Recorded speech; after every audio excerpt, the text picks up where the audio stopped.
this computer. We're recording. This is number 5, Peter. Can you believe it? The 5th time we have got together, the 5th week in a row that we have come together to do one of these business conversations. But this time it's going to be a little bit different. So anybody who's joined us, anybody who's seen the recordings that have been shared on YouTube videos and on the YouTube Business Conversations channel will notice that something a little bit different is happening this time. The first thing is that we've got a guest, the wonderful Katy Reiter, and we really looking forward to what Katy's going to have to share with us on the story that she's going to tell. And the second thing is we also have an audience. Now, to the audience who has very kindly joined us this evening, please bear with us because we are learning, we're experimenting, we're trying out new stuff. The idea of the audience is that you just get to enjoy in the comfort of your own home and you don't have to worry about engaging. We weren't even necessarily going to let you be on the screen. You were supposed to be like as if you were listening to the radio. You know, just joining us from afar and commenting in the comment boxes. So don't worry, you don't have to join in tonight. Although who does that make you, Martin? Does that make you Stephen Nolan, Frank Mitchell?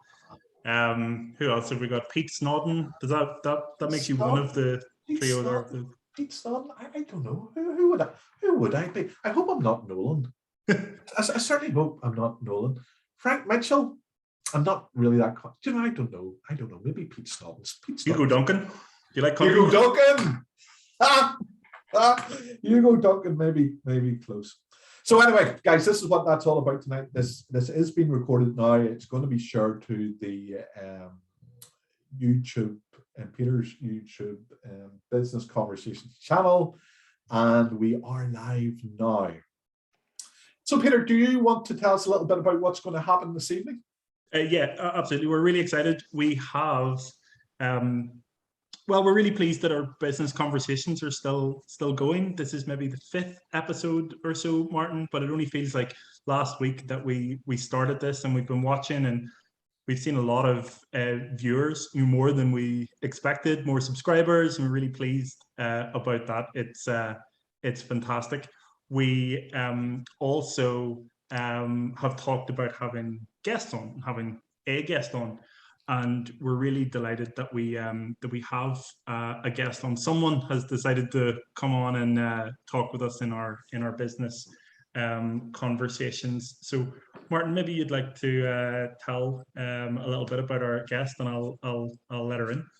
Well, I'm not going to say too much because Katy is a marvelous woman, and she is more than capable of introducing herself, and she'll probably do it properly. You know what I'm like, I always get it wrong. So Katy has now joined us on the screen. Hello. Hello. Lovely to see you. Yes, and you, and nice to meet you, Peter. Nice to meet you, Katy. Katy, can you start off by telling us and our lovely audience who you are and what you do? Absolutely. My name is Katy Reiter, and I am a business advisor at a company called CH4B. And CH4B is a membership organisation that basically provides business SMEs and their owners with everything they could need for their business in one place, really. So that includes coaching, me giving them the benefit of my 30 odd years of business experience, lucky people. But also we have a network of trusted partners. So if there's something more specialized that they need or something where you need to be fully qualified or professionally registered, then we make an introduction to our network. To give some examples, this week I've helped members sort out some wills. What else have we been doing? We've also been helping people write business plans. We've been helping advise on moving to new premises, and I've saved 2 of our lovely members loads of corporation tax next year. So lots of happy people for me this week. So it's been a great week so far, and the weather has been beautiful up here in Yorkshire. Fantastic. Now, to our wonderful audience, I see Wayne, James, Catherine, Michelle, and James have joined our audience. A lot of them are good friends of mine. You all know who Peter and I are. Please do use the chat box to ask Katy, myself, or Peter any question that's relevant to the conversation that's going on this evening, we would be delighted to take those questions. And maybe if we can, and if we get time to weave them into the conversation tonight. Peter. Katy, I love the background. Something that jumps out is a business plan. Like anybody who's dabbled in business or looked at business has either thought about it or not thought about it. And I've gone back and forward on it, how necessary and important it is. What do you think, and what's your thoughts on whether or not a business plan is really crucial and really important? I don't think it's a question at all. I think if you don't have a plan and a roadmap, you're not even going to have any idea where you're supposed to be going.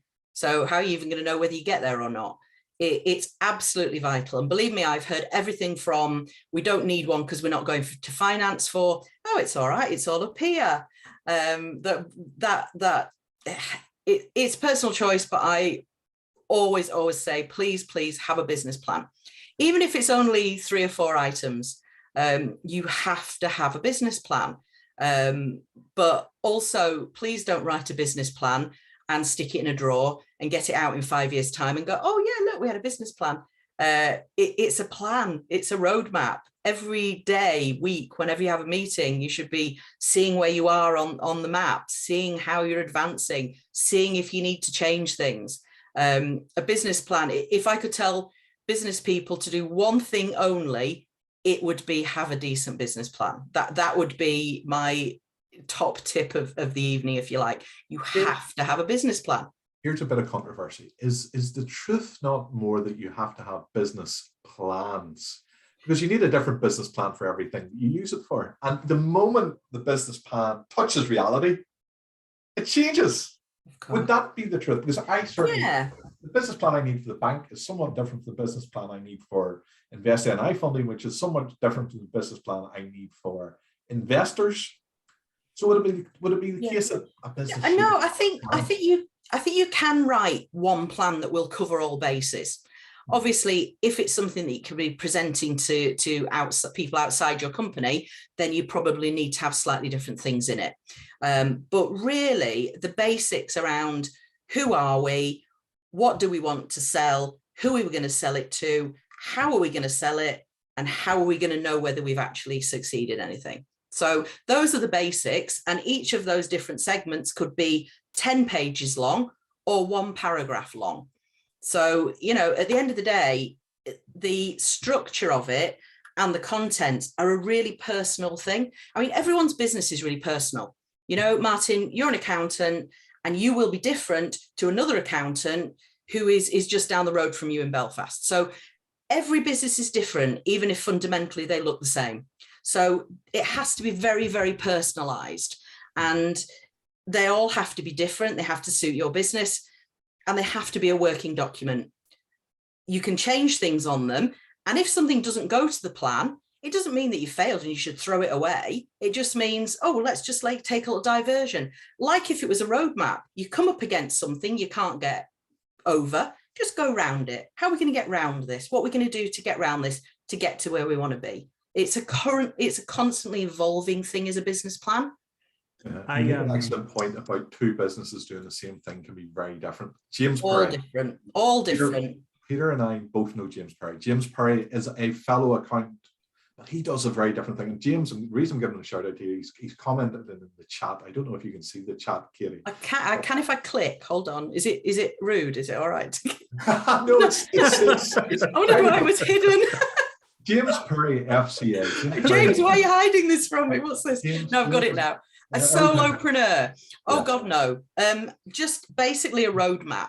And if anyone wants to get in touch with me, I do have some information that I can share on business planning, which I'm more than happy to do if anyone wants to get in touch with me after this. And, you can either look for me on LinkedIn. Due to having quite an unusual surname, I'm pretty easy to find. So if anyone wants to find me, there are some resources I'm happy to share that just gives a very simple structure for business planning. And I'm happy to share that with you, James. As a solopreneur, don't have a 30-page document unless you want to, but please have something, even if it's 3 pages, even if it's a sheet of A4, just please have a plan of some description. How many I'm pages probably your business plan, a Katy? little bit in the that category that you said of people who put it in the drawer and don't look at it for 5 years. I am definitely in that category of people. But what I find fascinating is when it's written down and you look back over it over those years, things have happened that have totally, for me anyway, they have completely outstripped my expectations, and we've gone way higher than I thought that we would in the business plan, which is awesome. What do you find, Martin? Do you find, because you would work with a lot of different businesses, do they all have business plans or do they not? No, they don't. As a matter of fact, I would It's say shocking to me how many people don't. It really is shocking to me. now, given that the majority of our businesses are professionals in independent practice, basically these guys fly their business by the seat of their pants. They run their businesses by feel. How much money do they have in the bank account? How much money have I billed this month? Is there more money in than going out? And that's probably enough for them to feel comfortable. It isn't the right way to do things, but it gets them through their day. And I'm going to make a terrible confession. Have you not got a business plan, Martin? Is this what you're going to say to me? Shocking. Gilchrist and Co. doesn't have a current up-to-date business plan. We started off a business 15 years ago, and our business plan was that we wanted to have a cottage industry for a modern age that would pay our bills. What does that mean? Michelle and I wanted to work together in a lovely rural environment, some sort of idyll, where we use cutting-edge technology and our specific skill set to provide a really good job to our clients. That was our business plan. That was all there was. Now, obviously, we had to go to the bank for funding. We had to give them a business plan. We had to buy equipment and stuff that had required some sort of a business plan. And I have been involved in a number of businesses since where there have been a whole host of business plans written. But as things stand right now, Gilchrist and Co. doesn't have a business plan. Is that a bad thing? It's a very bad thing. I think the thing is, I think, and Peter made an interesting point about putting it in the drawer. I think you have to create a business plan that works around your way of thinking. So if someone's a very visual thinker, then something like a spider diagram can work. For other people, a flow chart works. For some people, just like paragraphs of text work. Some people, there's Venn diagram. There's all sorts of ways that you can do it. And it really does vary. The method really, really varies on how you think and the structure of your company, and whether it's a very personal document that you're going to use, or whether it's something that you're rolling out across a company. And obviously that only counts if it's a larger company. But yeah, business plans and Martin, tusk. You need to go write one. Katy, when people come to you with ideas for, is it right? Do people come to you with ideas for businesses? Yeah. The role that I'm in at the moment, people who come to me have usually started a business within the last 12 months to probably 3 to 5 years, although we do it with some more established businesses. But previously I have worked with startups. So, and I've done 3 startups of my own as well. 2 of which were quite successful. Let's just skate over the middle one there. But in actual fact, I would say I probably learned as much from the one that didn't work out as I did from the 2 that did. So I'm not embarrassed about saying that one of the 3 businesses I started did not go so well. But yeah, startups. In fact, the startups that I used to work with, if they came to me with no business plan, the first thing that I would do is send them away to write one. I, generally speaking, when I was doing consultancy, I would not work with somebody who didn't have a business plan or who wasn't prepared to work with me to create one. I would not work with businesses who had no business plan as a startup, because it's really, really critical. Now, the businesses that I work with tend to be a little bit more established. They generally have a business plan, but it's not always in a good format, and it's not always appropriate. So I kind of work with them on improving the plan. Occasionally they won't have one, in which case I will strongly advise them to get one and basically help them form a structure around that. So yeah, absolutely. And I know got in the chat, Jane, people are just, Michelle's just saying less is more, and I would agree with that, Michelle. Absolutely. Yeah, Michelle, you don't need lots of flowery nonsense on it. It's not that your teacher's not marking your homework. It's what works for you at the end of the day. Don't include anything that you don't need or are going to use. I need to be very careful here because Michelle is the principal at Gilchrist and Co. Chartered Accountants. So my boss is here. Michelle, you might notice it's Michelle G. She's Michelle Gilchrist. She's also my wife. So there you go. So, and look, Wayne's in the chat saying that he's put his in a drawer somewhere. Get your business plan out, Wayne, and have a good look at it. It's not doing you any good in a drawer. So before we move on from the business plan thing, Katie, I meant to ask you, how many pages are in your business plan? My business plan, I believe it's 3. Oh, right. 3 pages in my current business plan. But at the moment with the business that I'm working with, I use a roadmap, which is 1 page. And it's great. It's absolutely fine. You can do it in 1 page if you do it correctly. What do you think, Katie, are the most important things to have in it? What are the fundamentals? Where you are now, where you want to be, and how you're going to get there. That's it, really. That's the, that's overall what you need, and then the detail in each little part. But yes, just like, I'm here, I want to be there, how am I going to get there? And that it can be that simple. I suppose it's really important, no matter how established you are in business, or if you just start or where you are, to create that space to be able to do it, because things are busy at times. And if you can find some space to think of that, where you are and where you want to be and how you're going to get there, is really, really important. Here's another question, definitely for both of you. I might come across as a little bit of a doomsday prepper. I'm always trying to find the thing that's going to go wrong, which is probably a character flaw.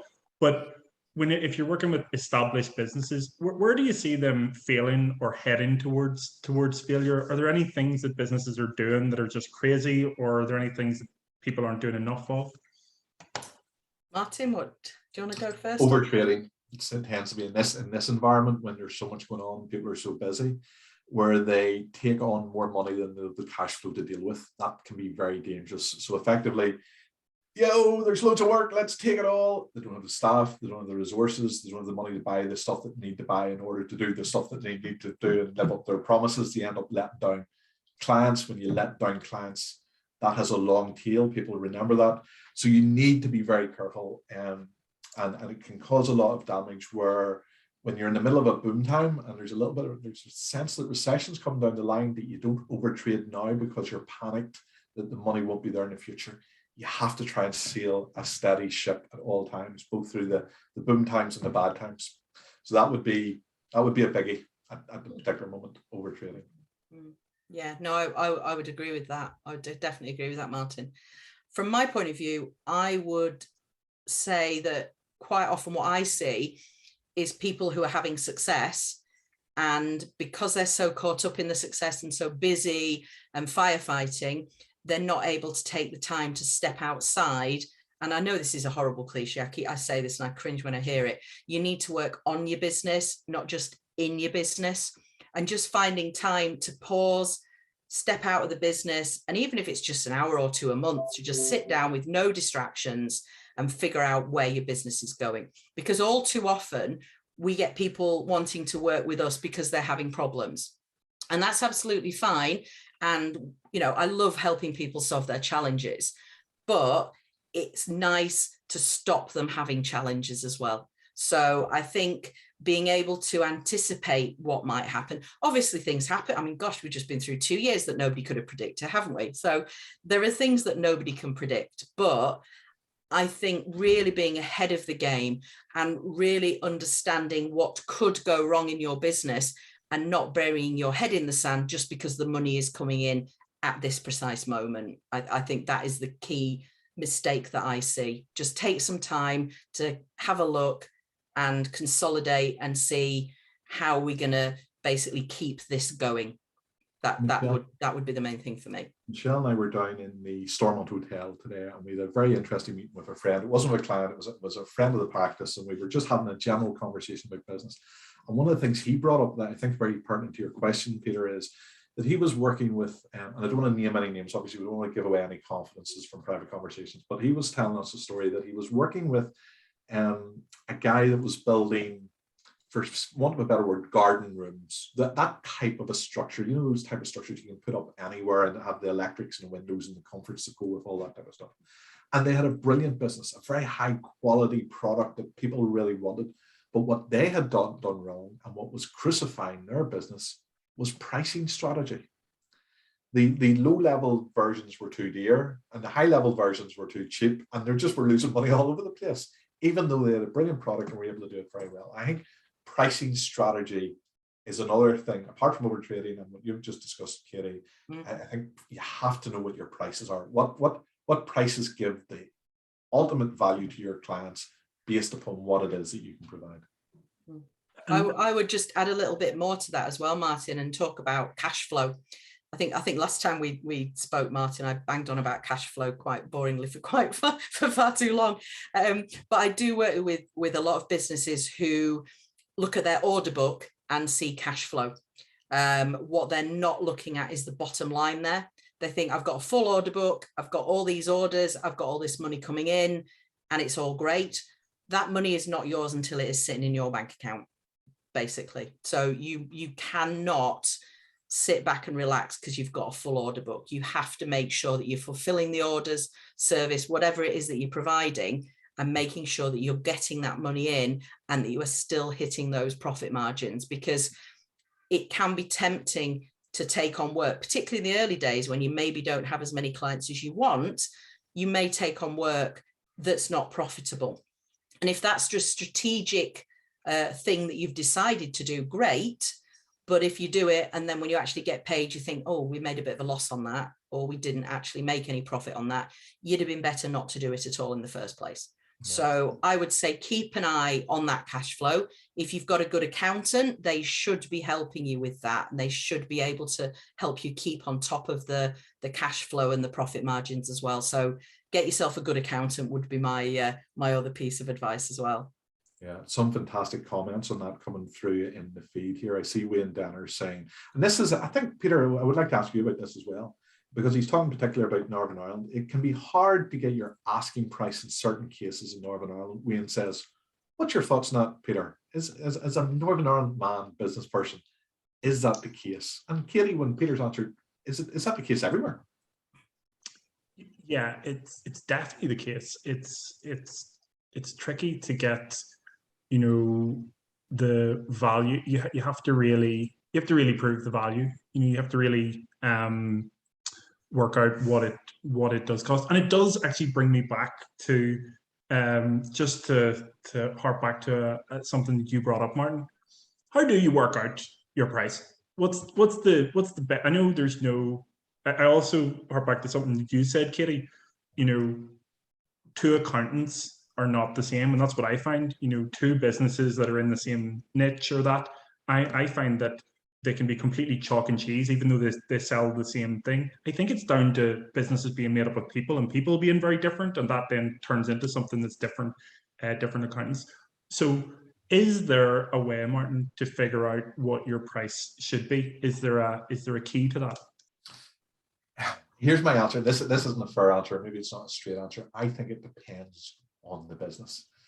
In our business, how we did it was, and fundamentally stripped everything back, all the other nonsense that applies to business and what business about, why you're doing it. I think the very first thing a business person, whether it be Wayne Danner, James Perry, Catherine Muldoon, Michelle Gilchrist, Katy Reiter, or Peter Doak, or anybody else that listens to this, the first thing you have to work out in business is, what is it that you want as an individual? What do you want from your business? And that has to be the foundation of everything else that you build out. People talk about what is your why, what is you want. So, and I can remember speaking with James Perry about this on a conversation before. At Gilchrist & Co, what we wanted was to have this family business where Michelle and I could work together and work with people that we really wanted to work with, clients that we felt that we could bring real value to. So how do we afford that? Well, what we started off by doing is said, well, how much do we need for our lifestyle? Work out whatever that is. And simply then what we did was, well, if we know we need that much for the year, how much do we need a month? How much do we need a week? How much do we need a day? And from that, we built out a pricing strategy. So if we can only do 2 self-assessment tax returns or 1 set of company accounts a day, how much does that need to be? And therefore, we built the value around what we needed rather than what we thought we could get away with. We fixed those fees, And that system's worked very well because we're getting what we need. We're satisfied, we're happy, we're content, we're motivated, we're willing to work and happy to work for what we're getting. And the clients know exactly what they're going to have to pay because it's fixed fees. If they look at it and they say, that's not creating the value I want, they don't have to use it.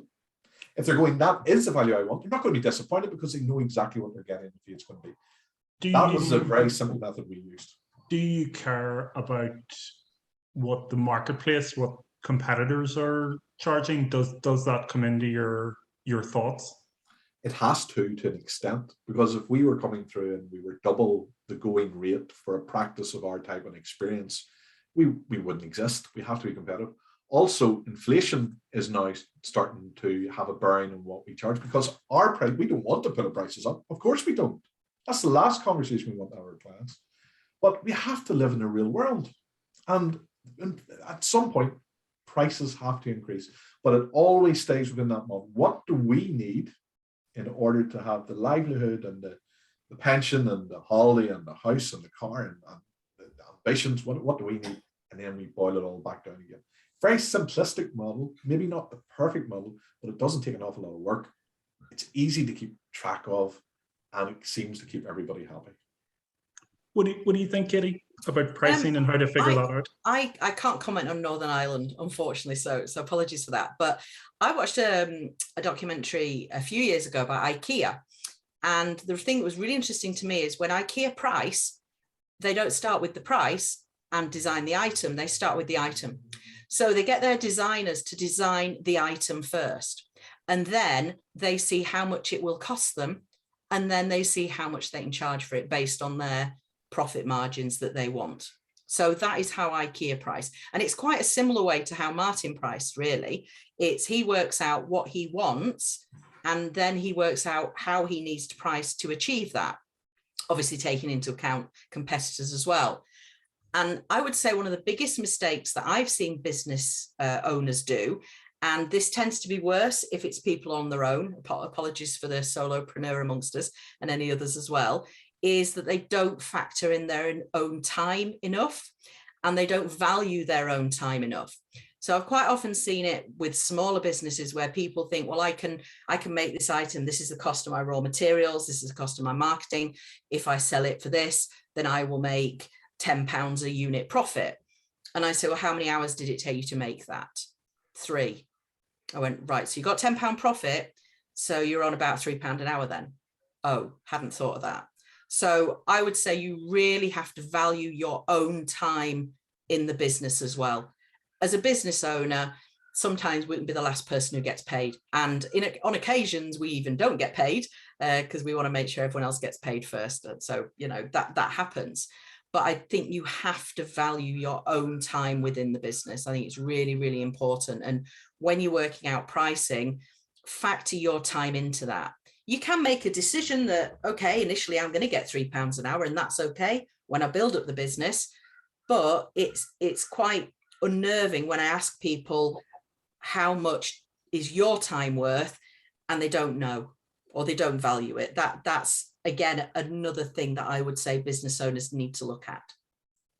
What about you, Peter? How do you value yours? Badly and undervalued, I think. But I would say that I would say that we're overworked and underpaid. No, the reality is, and again, it's probably the business plan in the drawer syndrome again, where we're trying to do something cool. So we're trying to improve communication between businesses and their customers, and we openly admit we're not perfect at it. We don't know how to do that perfectly yet. So we're still working on it, and thus we have a very low hourly rate. But it's similar to exactly as you say, Martin, where I've worked out and the team have worked out, what it takes for us to do something innovative and cool, and make sure we get value for our customers by using the tools at our disposal, Google ads, Facebook ads, all of those different things that we use in that customer journey, but while still making sure and making a profit. And I think when I think about profit, I think that's a hugely important word. And one thing that I read before, I don't know if you ever, Martin, I think I've talked to you about this before. Katie, have you ever heard of Profit First? It's a book. No, I don't think I have. I don't think I know. So it's quite cool. You know, what can happen with businesses is where, you know, they take the money in, but they're not factoring in the profit that they need to be making, or that they should be making. So what this book, I can't remember what the guy's called. I'll put the link into it in YouTube. The book is called Profit First, but the guy that wrote it, I'm not sure what he's called, but he says that any revenue that comes in, you do something with it. So if you get any revenue from your business, from your customers in, you take it in, you know, for operating costs and all that, but immediately take out any money for tax. Anything that you owe that isn't yours, take that out and put it into another account. And that actually was a really good piece of advice for me, because I was always worried at the end of the year, like, you know, have we spent this, or what's going to happen? But if it's not there and it's in another account, you know that it's kind of safe. But also do the same thing with profit. Do the same thing with an amount of profit, a percentage of profit that comes in. And what that means is, if you don't have enough money at the end of a month or the end of a year or what have you, without taking out that profit, that means that the business isn't right. Something's not going well in the business. And I put that down to, I put our stability and growth down to those couple of principles of being able to separate out, you know, money whenever it comes in, so that it's useful for later on. But I'm very conscious that I'm speaking with an accountant here. What do you think of that, Martin? Is that a crazy way to do things? No, it's something we always say to clients. As a matter of fact, there is an onerous statutory obligation on a limited company to do exactly that.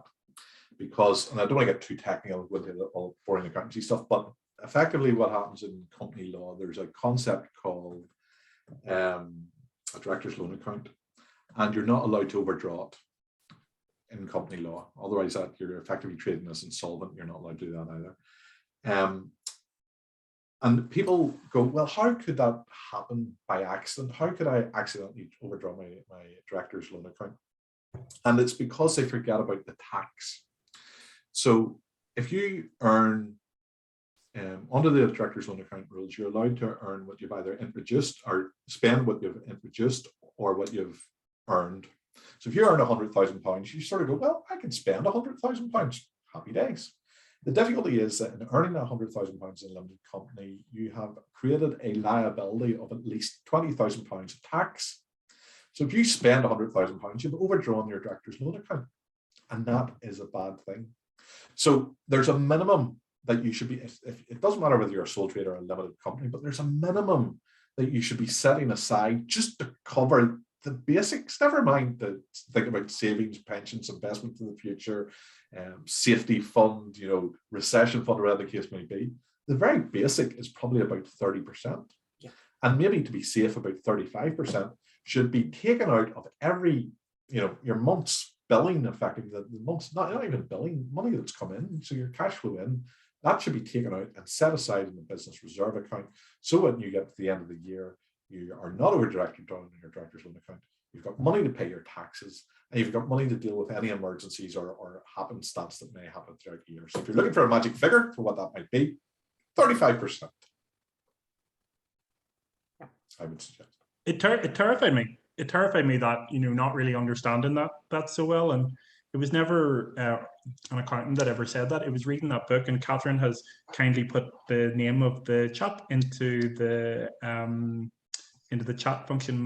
Microwitz. I'm not sure how to pronounce it, but that sounds about right. I think he calls himself Motorbike Mike for some reason. Some really fantastic information coming through in this chat, and I'm really sorry, guys, for all the audience and all my friends here that are engaging and doing all of this.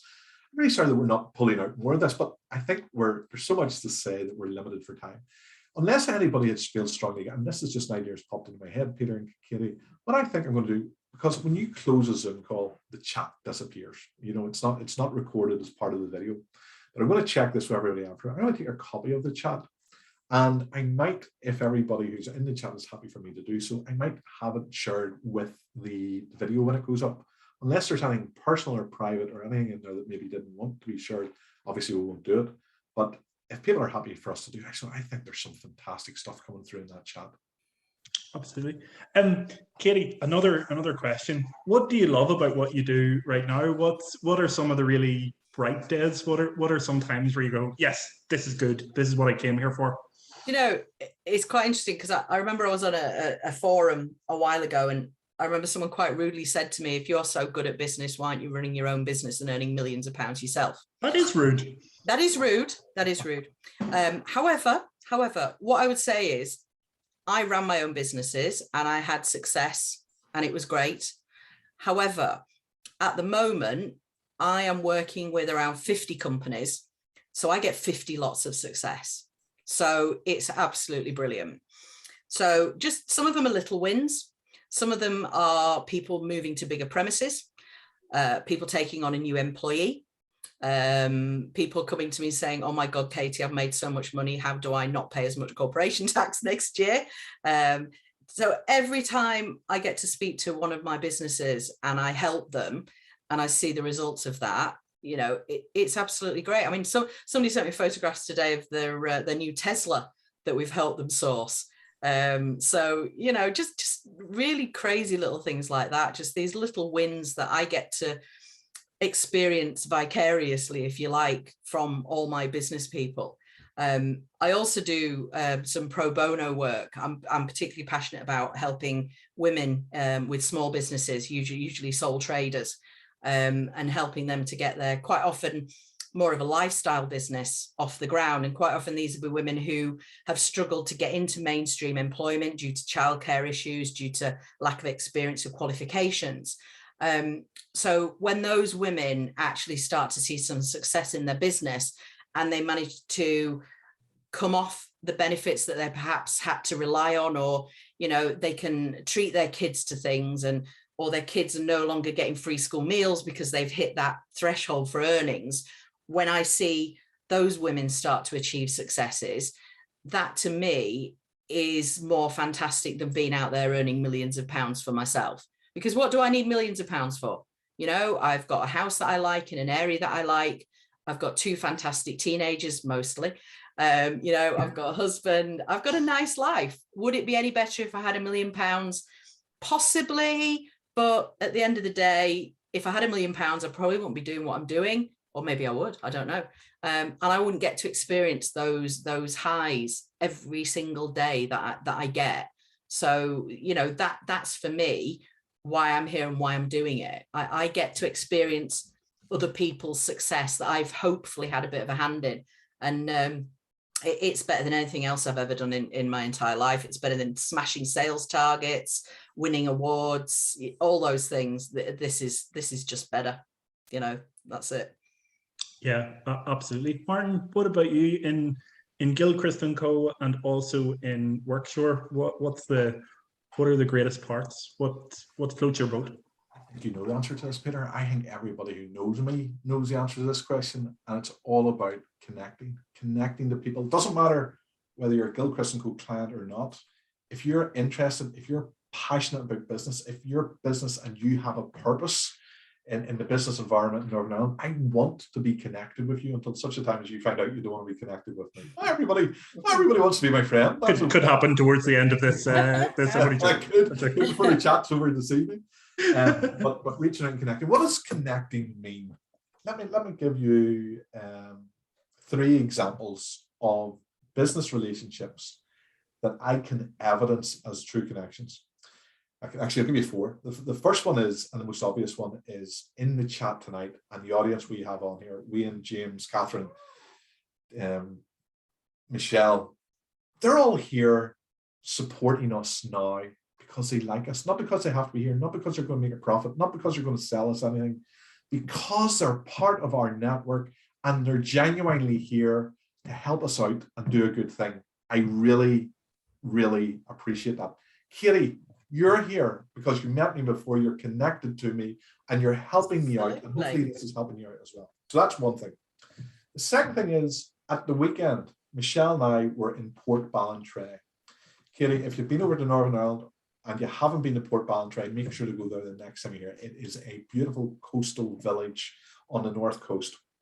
And there was an American friend of ours who has a house there. They also tend to be a client of ours. They are a client of ours as well. And how often does well, maybe it happens all the time, I'm not sure.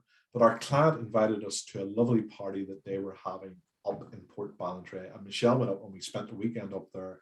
And we had a marvelous time and we were introduced to lots of great people. And we made lots of new friends. If that's what business is doing for me, it's doing the stuff I want it to do. It genuinely, absolutely is working for us. If our clients feel that Gilchrist and Co. and Michelle and I, more importantly, Michelle and I's people are good enough and kind enough and nice enough and worthy enough to be invited along to a party, and the final thing is, one of our longest clients, a calibration company, they calibrate machinery, and he's a lovely guy, but honestly, if you see him walking down the street, you'd cross the other side. He was scary to look at him. He's a scary looking sort of guy, but he's the nicest, sweetest, decentest, most honest, straightforward guy you would ever meet. And his son's getting married shortly, and they've invited Michelle and I to the whole wedding. And that isn't the first time we've been invited to client weddings. We get invited to weddings, we get invited to Christmas parties, we get invited to all sorts of wonderful experiences.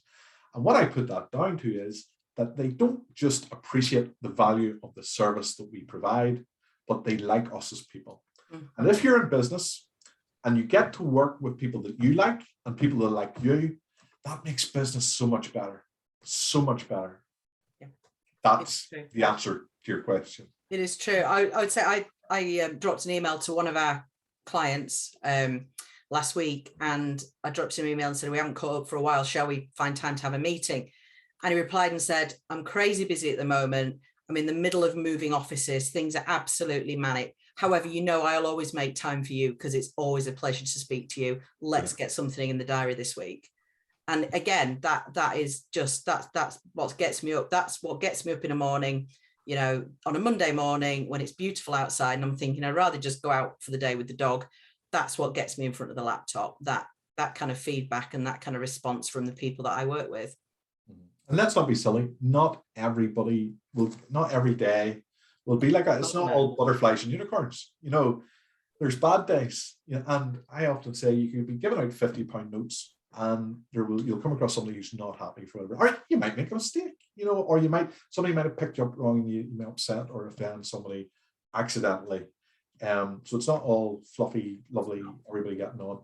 But when you do, as you say, it gets you out of bed in the morning, it makes it all work. It's fantastic. I think sometimes the biggest, sorry to flip it on its head and talk about tragedies, but the thing that really upsets me is when I work with businesses who've come to us too late, who've asked for help when it's too late. And with the best will in the world, whatever I try and do, I just can't do anything. And that's just terrible for me, because I just think 2-3 months ago, we could have turned this around. And now we can't. We just can't. There is nothing we can do. And then the only thing I can do is to help them extract themselves from the business and in a proper and timely way. And hopefully, say, well, this has happened, but you can move on and you can be a success. But that is the thing that doesn't get me up on a Monday morning, let's say. But thankfully, it doesn't happen too often. But I probably, and it's probably a failing of mine, if I'm honest, I probably get a little bit over-invested in the people that I work with, their businesses. I almost feel like they're almost my businesses too. And I feel the highs, but then on the downside, I can feel the lows as well. So that's probably a little bit of an admission there for me, that's probably something I shouldn't do as much. You know what's awful? That time goes by so quickly, and we're now at an hour. And I think, Peter, to be fair to the kind audience that we have, maybe we should be drawing it to a close. Peter, do you have any final thoughts before I sum up and we close off the evening? I am delighted, Katy, that you joined us. I'm delighted that our guests joined us as well in the waiting room. Such great comments in the chat function. It's just what we're doing is sort of, there's bound to be a better word for this, but unformalizing the business conversation. Because Katy, as you said, you're saying it might be a flaw to get invested in the other people, but I think we do. It'd be really unnatural, if we didn't. There's a lot of these personal conversations that are happening, and if we can create another space for hearing about that, then I think that's absolutely fantastic. But yeah, well, there is another thing though. We have to figure out a name for this business conversations episode. Katie, any thoughts yourself? Yeah, write a flipping business plan now. Funny, that's what I have at the top of this. I nearly swore then. So my pitch for the name, Peter, is profit first. Profit first. Okay. Much better than mine. Well, it's a lot better than my one, and my one was Lost in IKEA. Lost in IKEA, which is gonna work. Great, Katie. Right, we all have to vote. Anybody who's watching, if you like Lost in IKEA. I'm going with it. Lost in IKEA. Are we allowed to do that? They're not trademarked or anything. Yeah, we probably aren't, but that's a good selection of names for this. I mean, the names of this podcast, of this video cast, have not been great so far. Let's face it. One was called The Rabbit Hutch. The last one was called Cheap Fireworks. But they are all on YouTube for you to check out and see what you think. And this will be up on YouTube as well. And we appreciate everybody for watching it. Martin, over to yourself, maybe before giving Katie the last word. Anything you want to bring up or go over?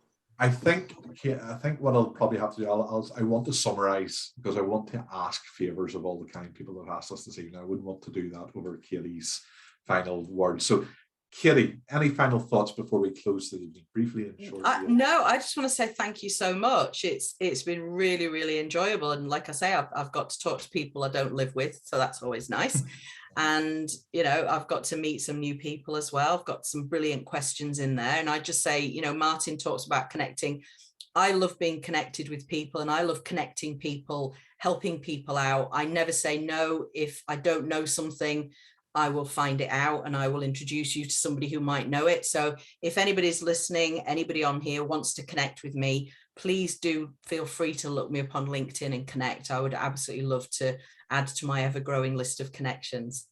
Brilliant. Katie, thank you very much. And we really appreciate being here this evening. Okay, to close off and to summarize, I want to ask a couple of things of everybody that's on here tonight. I know you all probably have, but if you haven't already subscribed, go and hit the button. Why not? I think you all have. Peter will be uploading this recording to YouTube immediately after we finish. Please do go on and have a look, because it then makes it look like we're more popular. And it's all about tickling my ego at the end of the day. I know we're providing a public service, but tickle my ego for a little while. And feel free to share or comment or do all the good stuff that social media is for. We would really appreciate it. It's all about building and connecting and community and all those good words. We all know what this is about. So go and do the good thing and get the message out there. And finally, before I finish this evening, each and every one of you that have joined us tonight, we want to have you on here for a conversation. We want to have you in front of an audience, telling us what you're doing, sharing what excites you, sharing the innovative ideas and the collaborations that you're working on. And let's get all our stories out there. Let's share with the world how great small business is and all the good stuff that we are doing to make the world a better place. And on that note, I would say thank you and good night. Thanks, everybody. Good night.